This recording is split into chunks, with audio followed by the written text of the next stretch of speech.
the Harry we knew then has been destroyed by himself and by Meghan.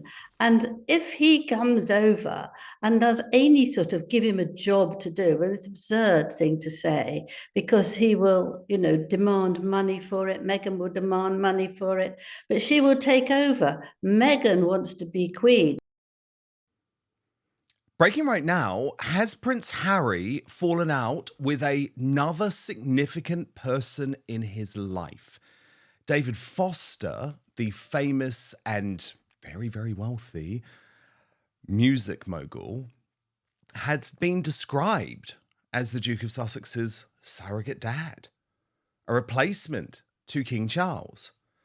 But now reports suggest that that relationship may also be over after he missed his recent 75th birthday. Our Royal Mastermind Angela Levin joins me now. She is the biographer of both Prince Harry and Queen Camilla. Angela, this one really surprised me because I know Harry has lost so many close relationships, even in Hollywood, since being there, because their behaviour has just been so appalling, and we know what the Hollywood Reporter wrote about Meghan's actions. So I knew they'd lost lots of people, but I thought David Foster and his wife, Catherine McPhee, were two of the people who remained close to Harry and Meghan. I mean, they live in Montecito, just around the corner, but the reports suggest Harry and Meghan didn't show up. They didn't send an apology message, so it looks like another one bites the dust. Another person in their life has just been markled. Yeah. I mean, it's a shame, but I think when you get to 75, which is that age that David Foster has reached, you don't take much nonsense, do you? And I think obviously it was a very big party. And you would imagine that you'd hear something about Harry and Meghan going there, but there isn't anything. So whether they've had a row, whether they're fed up with him, whether he's just used them or moaned endlessly about his family and how hard done by he is, well, he'll have to take that, try and be brave about it. I mean, that's how you look at it on the first level. But if you look at it on the second, what is he doing? Why is he disappointing people so much? Why is rubbing them up the wrong way? As you said, he's no longer sought after by people around where he lives, who have got very good friends and don't bother with those two anymore. They've gone sort of right down in popularity. But it's a shame when you have a couple who are very suited to you. And of course, his wife went to school with Meghan, so they were quite friendly as well. And it's lovely if you can build up a nice friendship like that. And Harry needs a lot of older people to look after him, really. But you mess it up, and there we are. People aren't going to be very calm and understanding. He's used to that for years and years, spoilt boy, and he gets it now, and it's difficult, but he's got to learn to manage. But Angela, look, I'm never someone who defends Harry because I really think his behaviour has been abominable. The one thing that I will say, though, is he did always used to have a good circle of friends around him. So surely the fact that he now loses all his friends is down to his relationship with Meghan. I don't think you can say that. I mean, he is an adult, even if he's a sort of baby adult. I think Meghan has rubbished him to small pieces. But I think, as I said the other day, he's very scared of her and he has to do as he's told. But I think that you can say no and you can hang on to who you were if he wanted to, but he's not doing that. So he's in a very bad state, isn't he, really? Well, yeah, and the thing is that the other problem with both of them is they take offense to things so quickly. It doesn't take much for them to make a decision to ghost someone and cut them out of their lives forever. Well, I don't. I think that actually they look for it. Yeah. Um, I know somebody who only felt really energetic and happy. It's not me. Energetic and happy if something was going very wrong and if somebody annoyed them, where they can actually blow up and get all angry, and all the adrenaline goes round, and it makes them feel terrific for a while. And they're also very thin-skinned, which is a relief for me, because that means that Meghan could never actually do anything in politics, because I think America is even worse than it is in here in the UK about people criticizing you and finding out what you've done before you try to become a politician. And I think she just couldn't stand it, or she would be taking everybody to court, one after the other. I mean, it would just been ridiculous. So I think it's more, you can actually say, this is very upsetting. I'm just going to put it to the side. I'm not going to see that person so often, but you don't have to attack them all the time. You can just gently let the relationship go quietly, and then in a few months' time you can pick it up again. But I think they still are holding on to so many things from the past that it's difficult for them to move on. I know. It really is. It really is. But the problem is, Angela, this just means he's even more isolated. Big problems in the marriage, but no close friends left back in the UK, or very few, a handful. Let's just be accurate about that. No close relatives apart from sometimes Beatrice and Eugenie. That's a very isolating situation for someone to find themselves in, especially as a marriage goes awry. Yes, I mean, And that's he has right. mental health issues, Again, doesn't he? I mean, sorry yes, to he does. interrupt, And but he can, I mean, he's got people he can and drug problems. contact, who's he can say, look, I'm in a very bad state, and they will try to help him. But this is also something that he's done for himself. And we all are responsible for how we look after ourselves, aren't we, in the end? You know, you can't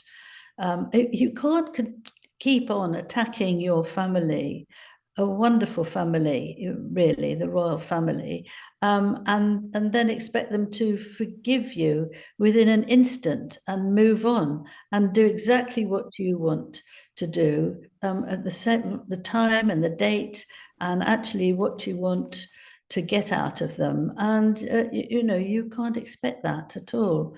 I mean, he's just doing another court case, and this is actually appalling, because it's upset his father again, because it's actually his father's place where the court is, and he's still going through for that, and he still wants accountability and a financial settlement from his father and an apology to Meghan. Now, how does he expect his ailing father, who's doing a fantastic job of trying to get on with it well and continue with his work and meeting his subjects, and Harry's not prepared to do anything like that, won't compromise. So I don't, he's got to learn that life isn't about just making demands. Even if you are a prince, you've got to, try and manage on your own. Indeed. Now, another major development comes from Tina Brown. Now, you Oh, probably have yes. heard of Tina Brown, but she was very good friends with Princess Diana, one of Britain's most accomplished and successful journalists and magazine editors in history, but very recently went viral around the world for stinging criticism of Meghan Markle. Absolutely stinging. And she was pretty tough on Prince Harry as well.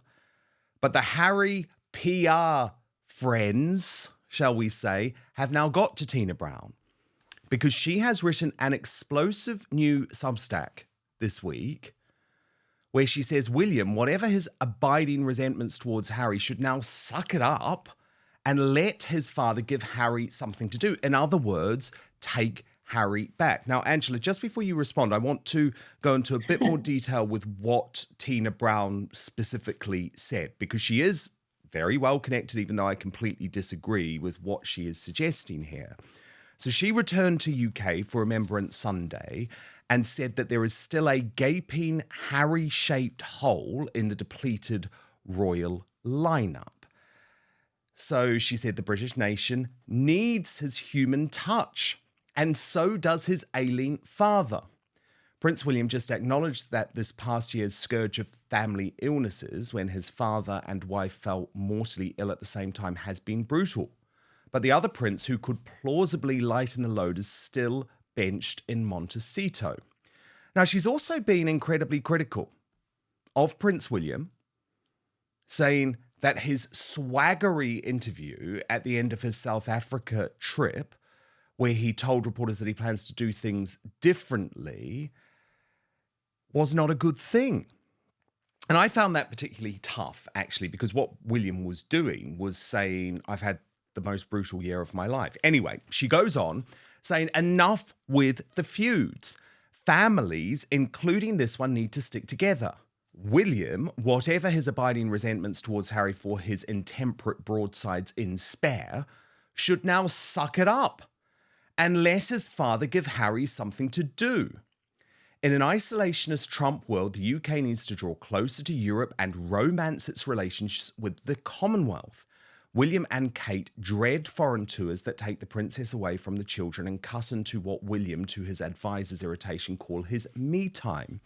So unload the lesser but important red carpet junkets onto the Sussexes, who, chastened by 5 years in the wilderness, would export some modern royal flair, especially to ex-colonial trouble spots. Wasn't that the original plan? And then she claims that no one would be happier about a rapprochement than Queen Elizabeth, who took a harsh position on Megxit, but in times of crisis evolved her positions, albeit at glacial pace, as she did when she finally allowed Prince Charles to marry his mistress in 2005. What was always paramount for her was the health of the crown, and right now, the country needs Harry. Now, I'm sorry, Angela, I completely disagree with Tina Brown on this. I completely disagree with her. Firstly, she's not in the UK, so she lives in America. She doesn't know how we feel about Harry. I also believe that Harry's aides have clearly got to her, because this is totally different. It's a complete 180 from what she said in the interview that we spoke about a couple of weeks ago. But the bigger point is, Harry didn't make some intemperate comments about William in Spare. He accused the future king of being a violent bully. He accused Catherine of being the B word. I mean, I just don't get it. I don't get why all of this pressure is now coming on William to allow Harry back. Harry doesn't deserve to come back. We don't want Harry back. The royal family doesn't need Harry back. That's my view, Angela. Over to you. Well, over to me. I mean, I think it's the most vicious piece of writing. And I think she's equally sort of out of touch with people now. I mean, she doesn't got it completely wrong. And all this nonsense about saying, you know, everybody longs to have Harry back. It's not the Harry we knew years ago. The Harry we knew then has been destroyed by himself and by Meghan. And if he comes over and does any sort of give him a job to do, well, it's an absurd thing to say, because he will, you know, demand money for it. Meghan will demand money for it, but she will take over. Meghan wants to be queen. You can't actually have her as standing there as a second person. So all that is nonsensical, actually, very ridiculous, and she should know better. She's a marvelous journalist, but this is incredibly spiteful and ridiculous. She said one of the things that at the cenotaph, the king looked old and bleak without the usual supportive presence of Camilla. Well, what does she expect someone to do Mm, at the cenotaph? Laugh away, smile at people as he does when he's in the car. I mean, that's nonsense. It's incredibly upsetting. I imagine that he was thinking of his parents because he remembers that being a very important day for those two. And I think that he he feels for all the people who have died. They're his people, aren't they? And you can't sort of make a joke about that or suddenly see someone in the distance go, hello, hello, to show that you're happy and in a good mood. So that is complete nonsense, isn't it? You go to yeah. that sort of occasion and you're joking. Who would do that? I mean, idiots would do that. So how dare she say that? I mean, it's very rude Yeah. for people who feel about all the people who have passed away. But also, Angela, the idea that having Harry and Meghan there would solve the royal family's problems, I'm Uh-huh. sorry, that's delusional. Yeah. Because the reason that Harry and Meghan are so worried about making public appearances in the UK, especially with Meghan, is because there are genuine fears that they would be booed. And so I just don't think that she's got this one right. No, But she I hasn't. She's got it believe, completely wrong. And it's yeah, also nasty wrong. But Harry can't look after himself, can he? I mean, he had Mark Dyer, the Welsh guards official, who looked after him until well into his 20s because he couldn't trust him anywhere. He'd get so drunk, he would take drugs. So he had to have someone looking after him. He had a woman looking after him as well. But he had this very nice man, Mark Dyer, who looked after him for years. I mean, he's not someone who actually could manage on his own in sort of work terms. no, indeed, indeed. And I just find the criticism of William Yes, particularly it's all set unfair, up, isn't given what it? he It's all has had to set deal up. with.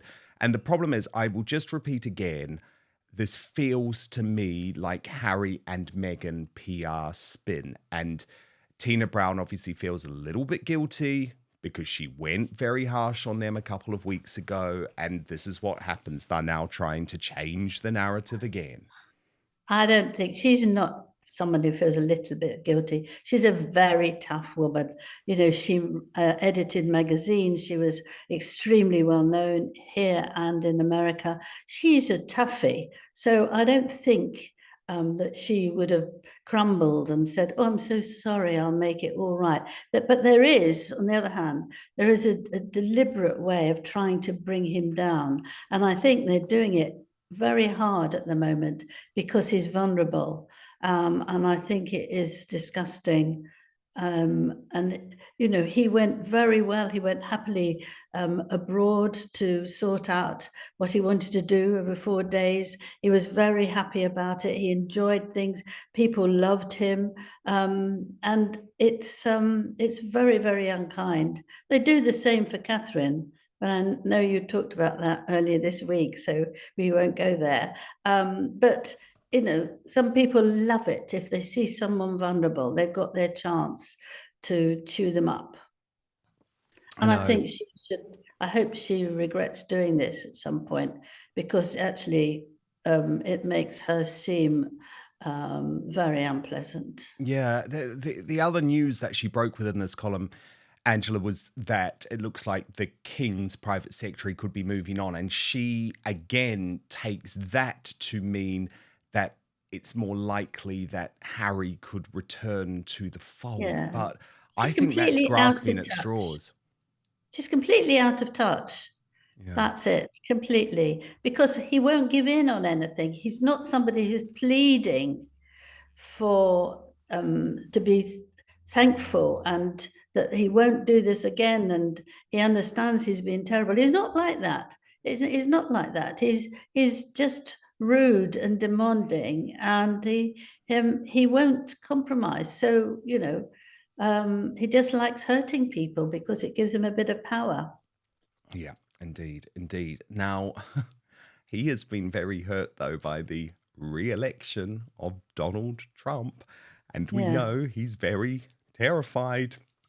about Donald Trump coming in. And what's really interesting, Angela, is that Trump is very much focusing on his love of the royal family. But Harry's not part of that. And this is a worry for Harry because Trump's view is that Harry betrayed the late Queen Elizabeth II. But in the Yes. documentary, which has been released exclusively on X called The Art of the Surge, which is all about his campaigning to become president again, there is a very lovely clip, actually, where Trump talks in quite a lot of detail about his pride over both the late Queen and King Charles. Have a watch of this. This is with Queen Elizabeth. Right here, who was fantastic, by the way. These images, I mean, who has images like this? And these were relationships, too. Look, here's now the king. Here's Charles with the guard. And this is the Queen, Queen Elizabeth. It's a piece of history at the highest level. Look, it's Charles. So beautiful. And they'll see the most beautiful places in the world. There are no places like this. Angela, it It's really very means a lot touching. to him. It's very, very touching. And, you know, he can choose all sorts of things, but he fell for the late Queen Mother. He thought she was the most wonderful woman, as indeed she was. But he also likes King Charles a lot. He likes Camilla a lot.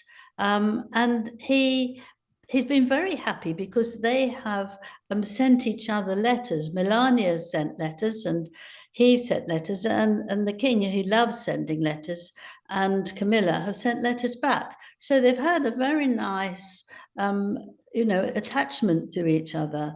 And it's also what's very sweet is that they both had Scottish mothers. Queen Elizabeth's mother was from Scotland, and he has relations from Scotland. And they both owned a lot of Scottish land, and they talked about that a lot. You know, that's something they can both talk about with enthusiasm, or could talk about with enthusiasm and enjoying that. And I think to have a really powerful man like that, the most in the world, liking the royal family in our small world is wonderful.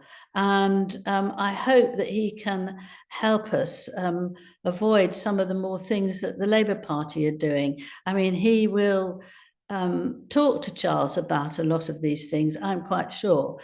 King Charles has to be very careful about that, I'm also sure as well. But he's a bright spark and he'll know what he feels, and maybe he will do things that the rest of us, particularly about farmers, I think, could be very helpful. I hope so. I really I think hope you're it's right. good fun to watch. Oh, goodness, yeah. It's going to be great fun to watch. That much we guarantee, Angela. It's not going to be quiet. Don't go anywhere, Angela Levin. Lots more to discuss, including why it looks like David Beckham has sided for good with William over Harry. But first, we've partnered with Gundry MD to share this information with you. Would you believe me if I told you inside your pantry right now is one of the healthiest foods on the planet? Yes, it's true. And it's not some weird, trendy superfood. Spoiler alert, it's olive oil. You're probably used to cooking with it, but there are countless ways to use olive oil to help yourself look and feel younger. For example, olive oil is a natural way to help you achieve a more youthful appearance. Besides helping you look younger on the outside, it's a fantastic tool for your insides as well.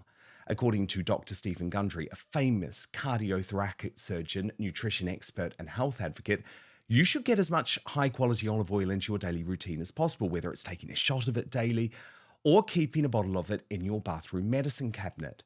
But what kind of olive oil is best for your health? Well, any olive oil can give you some benefits, but if you're looking to get the best results, it matters a lot which one you pick. The olive oil industry is huge. You can tell by the number of olive oil brands you see at the grocery store, and you can bet they're not all made with the consumer in mind, and many brands may even cut corners one way or another to increase profits. So when Dr. Gundry came to this realization, he was appalled. But some olive oil is so powerful, it may only take a few tablespoons a week to see these incredible health benefits. So, how can you tell between an olive oil that can be a health booster and one which isn't up to par? In an effort to answer that question, Dr. Gundry has decided to take a stand and release his personal research and findings. This video has gone viral since its release, and it's important you see it so you can start benefiting immediately.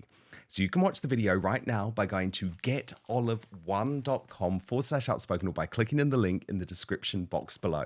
So that's getolive1.com/outspoken, or just click on the link in the description box below on YouTube and Rumble. People who have taken his advice have shared their results with him, saying the olive oil they bought after learning his simple rules has helped change their lives. So make sure you go to getolive1.com/outspoken or click on the description box below this video. But now, back to the show. And Angela Levin, David Beckham, it looks like, has finally sided with King Charles and Prince William over Prince Harry. What's going on, Angela? And can we really trust him? Because isn't this just Beckham's attempt to get a knighthood? I'm sure he is. And I think he was very upset that he didn't get one way back within a football match and trying to do it with William. But he can be very useful. So you have to understand that people like him and he's worked hard for the royals. So I think he wants this as a thank you. But you know, he's trying very hard to do it by doing a lot of work. I mean, what's very interesting is Victoria Shears. She was 3 years the head of PR for Beckham's ventures. And now they've been taken on for the Prince and Princess of Wales have taken her on to look after their PR. So there's one link. The second link is that William is now head of communications of Home Wards to help the homeless. And that's obviously very, very high on William's list. So that's that one. And then David Beckham is helping the King. He's just been asked to become an ambassador of the King's Foundation. It's the late Prince Foundation. There's been some problems with getting sort of young people going up in Scotland. And they're going to, he says he loves that and he likes to be out in the country and look after people and encourage them to try new things. I'm sure he is. And they also, he and the King took a talk about beekeeping. By chance, perhaps, he has beekeeping just as the King does. And they like to discuss it. And he's bought the King some honey, and the King has given him honey. So it's all honey-a-doo-doo.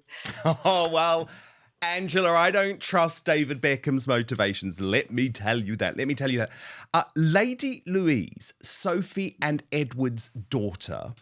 Yes. So is this right? She's just had a significant birthday, but she's 21st. found... Yeah, 21st, but she's found an Australian boyfriend?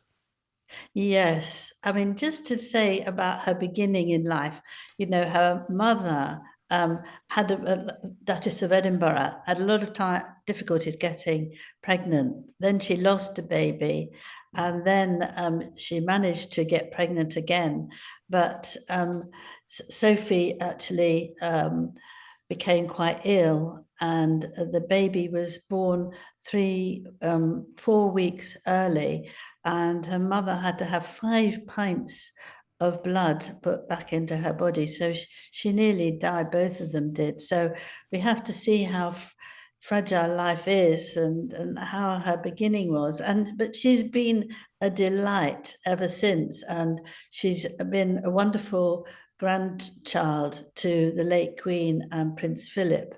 And she would go to church with the Queen. She was always around there. And she always seems to be smiley and happy and nice.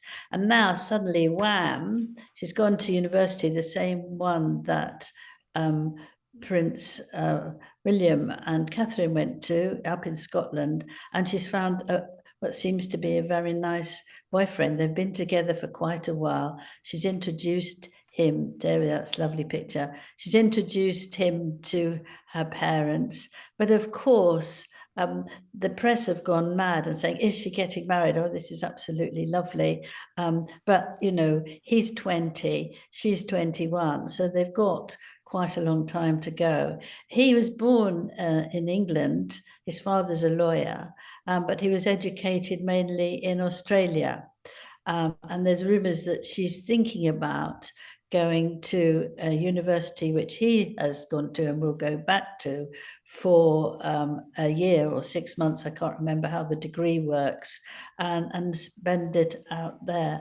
But she's a really happy, nice, beautiful child, and much loved by all the royal family, and particularly by Princess Charlotte. And the two girls go off shopping together. And I can't think of anything that Charlotte would not like more than to go up with her big cousin and talk about clothes and girly things. So she's lovely. Oh, She's it's lovely. But she lovely. also wants to go into the military. She said that. She's the Queen's granddaughter through and through. And the Queen, the late Queen. Sorry, I'm referring to, obviously, that the late Queen would have been so proud of everything she's doing now. And I have to say, Angela, there's nothing like a man from down under who lives in the UK. You know what I'm saying? Yeah. We have to talk about the King's birthday. Angela, 76 this week? 76th birthday, yes. And you say happier than ever. He's happier than ever, even though he's battling cancer. He's happier than ever because he said that he cried on that day because he watched the Queen's program. Oh, yes, and you did too. Domestic, I cried all the way through. It was so moving and so well done. And all these women who'd suffered spoke so openly to Camilla that, it was just amazing. And he was saying how proud he was of her. So that's lovely. But she's been terribly clever because when Diana was alive, he felt that he'd been pushed to the side and she'd taken all the spotlight. Now Camilla's taken the spotlight for this amazing documentary, but he would never do domestic violence. So he can really be very proud of her, but not feel that he's had pride taken away from him. You know what I mean? That he's proud that he's got her. But he didn't have a day in, even though he must have been still tired from coming back from Australia. He went off to all sorts of things, to coronation food hubs where people save food, shops, restaurants. So they try and get food to feed people, not to waste it. And Camilla didn't join them for the gladiators because she said she didn't want to cough all the way through and upset it for people. But there was a party for film and TV people, and they both went round and shook hands and smiled. So he had a nice time doing the work he really loves. It's not his idea to sit there and say, oh, well, good, it's my birthday, feet up. He wanted to do as much as possible, and he did. And it's lovely to see how much more relaxed he is than years ago, and how brave he is with his cancer. And I think we're very blessed to have a monarch like him. God save the King. God save the King, yes. And God save Angela Levin. Thank you so much, Angela, our Royal Mastermind. Thank you so much for watching Dan Wootton Outspoken. Please click on my face just to the bottom left to subscribe to this brand new independent news source and turn on the notification bell so you'll be alerted to our brand new live shows, uncancelled interviews, and special royal episodes. Outspoken is also now available as a podcast, so you can listen to the show every weekday on the go, wherever you are.